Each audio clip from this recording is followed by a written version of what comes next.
How'd it do? Did pretty good. Actually, I'm really surprised. It was really not well prepared, and it did weld through. I got a pretty decent weld right here. Wow. So as I can tell it's changing a little bit. Like it'll give me more or less power sometimes too. Wow. I'm not sure how it's programmed or how it. How It's much supposed it changes. to, like the first 4 seconds, that's a test weld, and then it gets to know the way you weld, and then it goes from there. Yeah, no, it seems like I can definitely. I notice it.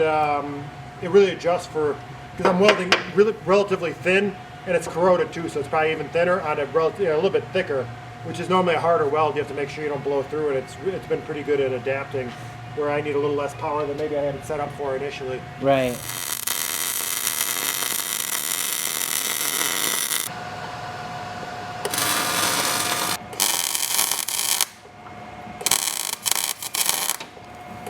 So what do you think, dude? Well, it's nice. Well, really? It's really smooth. I was kind of skeptical because of its size. We're used to being with a little bit larger welders, but it does 1/4 inch without a problem. Can you tell it's got like some smart feature to it where it adjusts to your welding? It does adjust a little bit. I noticed when I was doing vertical up with it, that there was too much vertical up, and even the overhead stuff was welded a lot smoother than having to go and adjust the machine. Wow. So yeah, that's cool. You didn't have to adjust the machine at all. Yeah, no, it's definitely a good feature. Wow. Dude, Bodie's a man, you guys. We could try some test pieces next. It might be. Yeah, let's run some beads.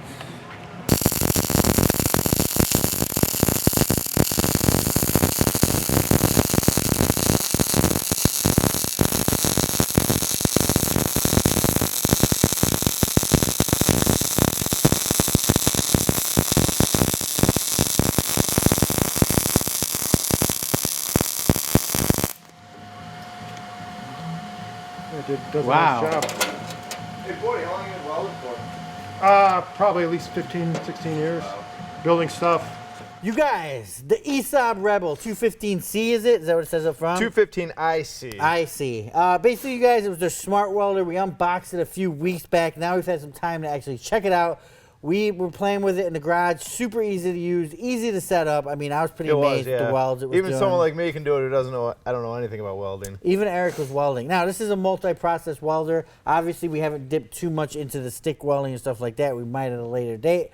But what we decided to do is, hey, since we're new to welding, this was easy and cake. What do the professionals think? So we cruised out to who? Bodie's. You guys have probably seen him on the other stuff. Bodie Tree Care. He's been welding for over 15 years. The guy's built trucks, all sorts of things when it comes to that. So it's a very handy guy. He's like the MacGyver of the world. Yeah. Like here, over here, he's got like all these old engines that look like junk. He's like, yeah, I paid like $1,500 for them. I'm gonna rebuild them all. I'm like, who does that? Yeah. You know, me personally, I just buy something new and have a payment. Yeah. But Bodie likes to buy old stuff, fix it up, and put it together. So he actually had a plow that he uses for the yard that someone gave him for free, and it keeps falling apart, so he keeps welding onto it. So he did some welds with it. He did some thick metal welds. We did. Thick metal. He tried it on thick metal, thin metal, all and sorts also of unprepared areas. He's like, you know, sometimes you just need to get in there. You can't get your grinder in there. You have to weld on unprepared metal. And he was pretty impressed with the way it welded. Very impressive, yeah. You know. Yep. So yeah, it's pretty cool. I mean, I gotta say, I'm very happy with this thing. I think it's a great little welder. I can't wait to use it more, and I can't wait to start learning the other techniques of welding, TIG and stick welding. I mean, stick welding, I'm really excited about. I mean, it's just you just put a stick on it. And I mean, it's gonna be hard. Don't get me wrong. Yeah. But you know, I think MIG is the most common weld. MIG is. Yeah. Okay. And I know when we were talking to Bodie, you guys, we had it on SMIG, and he could tell that it was upping the voltage when it needed to be, which he was pretty impressed with. So, and you guys, ESAB did send us this as part of their Rebel Dare program, they call it. Okay. You know, they send it out to you and be like, yeah, we dare you to try these challenges with it. And we tried the challenges, and it actually worked really good. And another cool thing is we're giving away a T-shirt as part of this. So, you guys comment below, and someone's going to get a cool ESAB Rebel T-shirt out of this deal. And really? I'm going to comment right now then. No, well, you can't because the video's not up yet. But you can. Maybe you'll win it.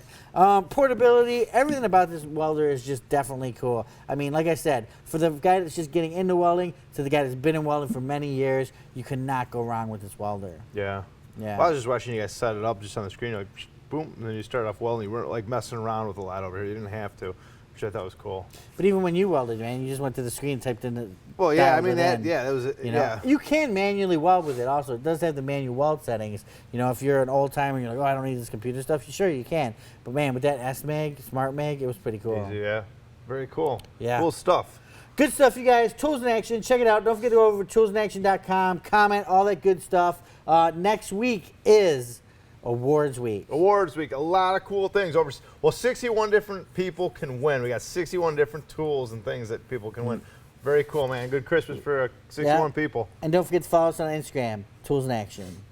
Remember, for more exciting tool action, go to toolsinaction.com.